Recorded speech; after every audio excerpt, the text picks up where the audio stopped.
मैं डॉक्टर इरशाद खानम स्वागत करती हूँ आप सभी का आपकी अपनी यूट्यूब चैनल आइला टॉक्स पर। दोस्तों, आज का जो हमारा विषय है वो विधि से संबंधित विषय तो है, परंतु एक सामाजिक विषय भी है। समाज में वर्तमान में हम ऐसा देख रहे हैं कि कई अफसर हैं जो गुंडागर्दी कर रहे हैं एक आम नागरिक के साथ। जो कानून के रक्षक हैं, जो कानून के रखवाले हैं, वही कानून को अपने हाथ में लेने लगे हैं। तो क्या ऐसे सरकारी अफसरों के गुंडागर्दी के खिलाफ या उनके कानून हाथ में लेने वाली जो परिस्थितियां हैं, वो जो कानून हाथ में लेकर किसी भी व्यक्ति के साथ बदतमीजी कर रहे हैं, बदसलूकी कर रहे हैं, उनको चांटा मार रहे हैं, उनके साथ मारपीट कर रहे हैं, यानी कि गुंडागर्दी कर रहे हैं, तो क्या कोई ऐसी विधि नहीं है जो उनको रोक सके? केवल उनको सस्पेंड कर देने भर से ही क्या उनको न्याय मिल जाता है? क्योंकि सस्पेंड होने के बाद वो फिर से इंक्वायरी बैठेगी और वापस से वो अपनी नौकरी पे आ जाएंगे। तो ऐसा क्या विधि में कोई प्रावधान है जहाँ पर कि हम उनको सज़ा दिलवा सकते हैं? तो बिल्कुल है, वही जानेंगे हम आज के अपने इस वीडियो में। कोरोना काल के समय में विगत दिनों में कई ऐसे प्रसंग हैं जो सार्वजनिक रूप से देखने में आए हैं, जिसमें उच्चाधिकारी सरेआम आपक होकर आम व्यक्तियों के साथ अभद्र व्यवहार करते नजर आए हैं। अगर ऐसा व्यवहार कोई आम नागरिक करता या सामान्य जन करता, तो उस पर कानून को विधि का उल्लंघन करने पर अथवा कानून अपने हाथ में लेने का आरोप लग जाता। पर चूंकि एक सरकारी ऑफिसर है और वो ऐसा अभद्र व्यवहार आम नागरिकों के साथ कर रहा है, तो उसके ऊपर ये कानून हाथ में लेने का आरोप नहीं लगता है।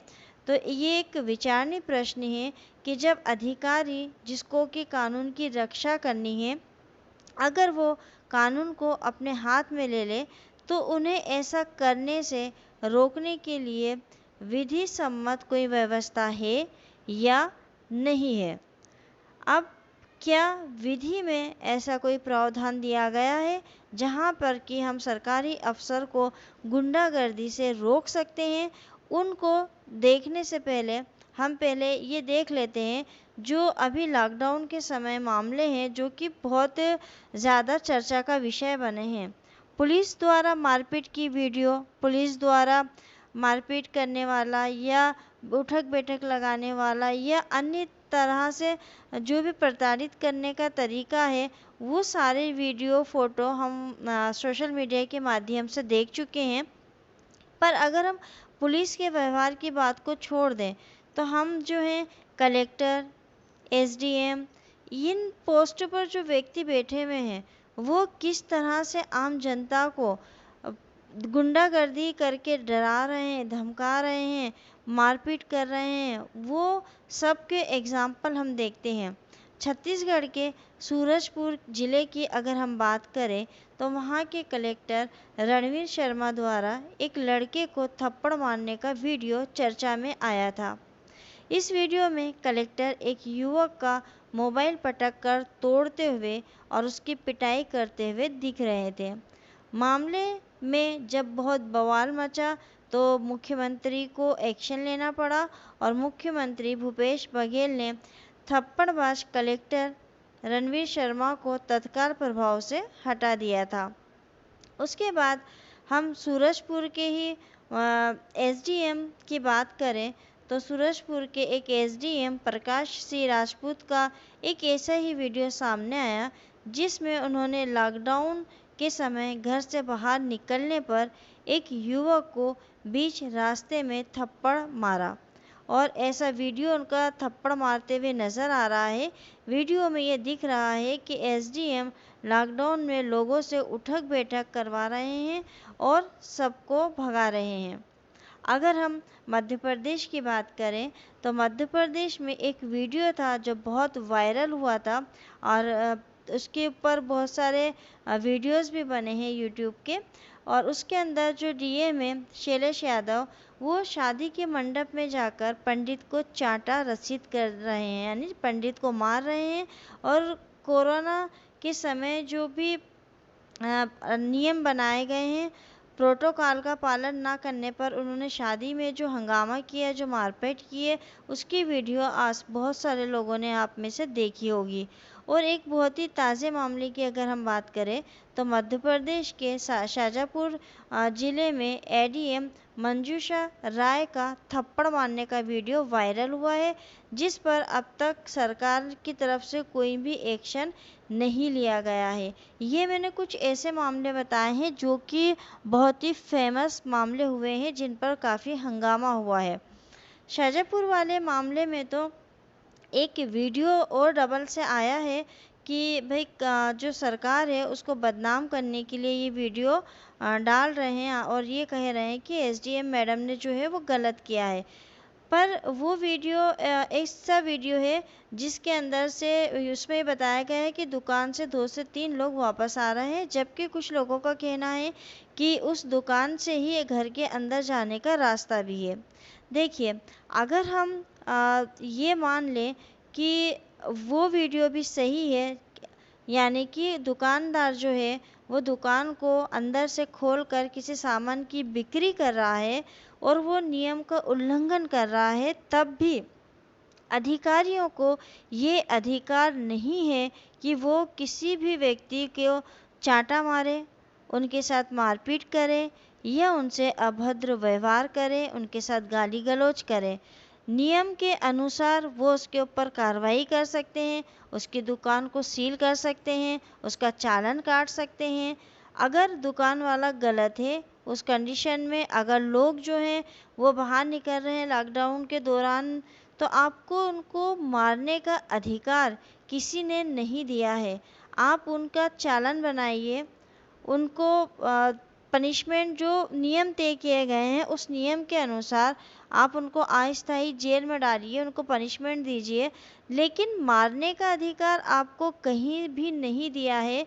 यहाँ आप केवल गुंडागर्दी कर रहे हैं और गुंडागर्दी के अतिरिक्त हम इसे और कोई नाम नहीं दे सकते। अगर न्यायालय में आप न्याय प्राप्ति करने के लिए जा रहे हो और न्यायाधीश आपको ही चांटा मार दे, तो ये न्याय नहीं हुआ है। आप न्याय करने वाले हो, आप नियमों का पालन करवाने के लिए हो, ना कि आप गुंडागर्दी करने के लिए हो। अगर कोई नियम का उल्लंघन कर रहा है तो उसके उल्लंघन की जो पनिशमेंट विधि में दी गई है, आप उस विधि के अनुसार उसको सजा दीजिए, ना कि आप अपने हाथ पैर चलाएं और ये इस तरह से गुंडागर्दी दिखाएं। अगर ऐसे अफसर जो गुंडागर्दी करते हैं और उनके खिलाफ आप कोई कार्रवाई करना चाहते हैं, लीगल एक्शन लेना चाहते हैं, तो कहाँ पर और किन धाराओं के अंतर्गत आप उनके खिलाफ कार्रवाई कर सकते हैं। देखिए, ऐसे अफसरों की शिकायत पर विभागीय कार्रवाई तो होगी, लेकिन विभाग वाले अपने ही व्यक्ति को बचाने की कोशिश करते हैं। मानवाधिकार आयोग है, वहाँ आप शिकायत करेंगे तो मानवाधिकार जो है वो भी इस मामले में संज्ञान लेकर आपकी मदद कर सकता है। अगर आप खुद उसके खिलाफ कोई कार्रवाई करना चाहते हैं, तब आप भारतीय दंड संहिता की धारा 166 और 166A के अंतर्गत ऐसे अफसर जो गुंडागर्दी कर रहे हैं उनके खिलाफ एफआईआर दर्ज करा सकते हैं। तो चलिए मैं आपको बता रही हूँ कि अफसरों की गुंडागर्दी के खिलाफ एफआईआर दर्ज कराएं इन धाराओं के अंतर्गत। लोक सेवक ही अगर अपनी शक्ति का दुरुपयोग या गलत प्रयोग करता है तो उसी के लिए भारतीय दंड संहिता के अंतर्गत धारा 166 और 166A यानी कि का बनाई गई है। इस धारा का उल्लंघन जब होता है जब लोक सेवक अपने दायित्व को पूर्ण रूप से नहीं निभाता है। अगर कोई लोक सेवक है और वो अपने कर्तव्य पालन का निर्वहन सही ढंग से नहीं करता है, तो वहाँ पर इस धारा का प्रयोग होता है। क्या कहती है भारतीय दंड संहिता की धारा 166? लोक सेवक जो किसी व्यक्ति को क्षति कारित करने के आशय से विधि की अवज्ञा करता है। कोई लोक सेवक है, सरकारी सर्वेंट है, सरकारी नौकर है, अफसर है, और अगर वो किसी व्यक्ति को नुकसान पहुंचाने के आशय से, उसका ये आशय है, उसको पता है कि अगर वो ये कार्य करेगा तो उससे किसी व्यक्ति को नुकसान पहुंचेगा, और वो विधि की अवहेलना करता है, तो उसके खिलाफ क्या पनिशमेंट है। तो जो कोई लोक सेवक होते हुए विधि के किसी ऐसे निर्देश की जो उस ढंग के बारे में हो जिस ढंग से लोक सेवक के नाते उसे आचरण करना है, जानते हुए अवज्ञा इस आशय से या ये संभाव जानते हुए, मतलब उसका आशय भले ही ना हो पर ये संभावना को जानता है कि अगर मैं ऐसा करूँगा तो उस व्यक्ति का ऐसा नुकसान होगा, और वो अगर ऐसी कोई अवज्ञा, जो विधि उसको बांधे रखी है लेकिन वो विधि के नियमों का पालन नहीं कर रहा है, तो यानी कि विधि की अवज्ञा कर रहा है, और वो किसी व्यक्ति को क्षति कारित करेगा, वो सादा कारावास से जिसकी अवधि 1 वर्ष तक की हो सकेगी और जुर्माने से अथवा दोनों से दंडित किया जा सकेगा। तो यहाँ पर धारा 166 में ये बिल्कुल स्पष्ट रूप से कहा गया है, क्योंकि ये धारा केवल लोक सेवकों के लिए ही बनाई गई है।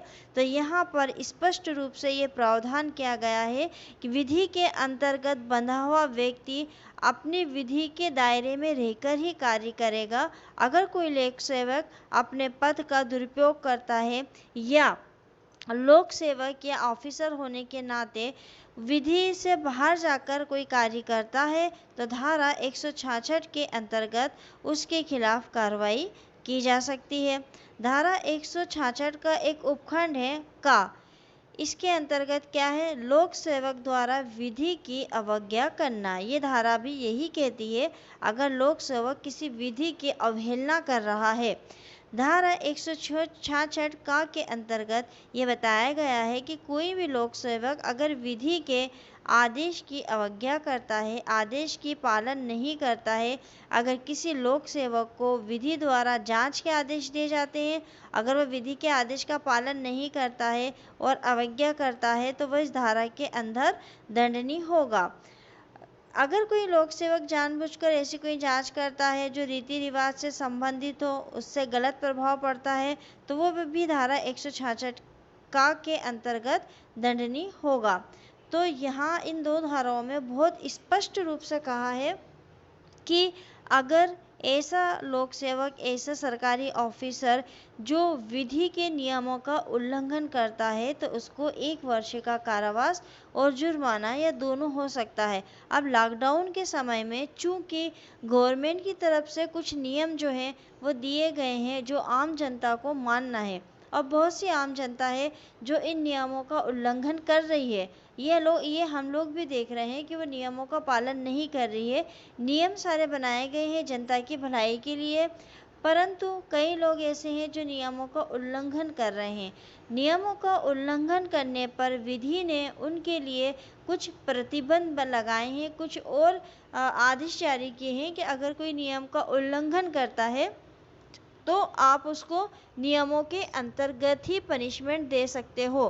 कहीं पर भी ये आदेश नहीं दिया गया है कि अगर कोई लॉकडाउन का उल्लंघन कर रहा है, लॉकडाउन के समय बनाए गए प्रोटोकॉल का या नियमों का उल्लंघन कर रहा है, तो आप उसके साथ मारपीट कर सकते हैं, आप शारीरिक रूप से उसको दंड दे सकते हैं।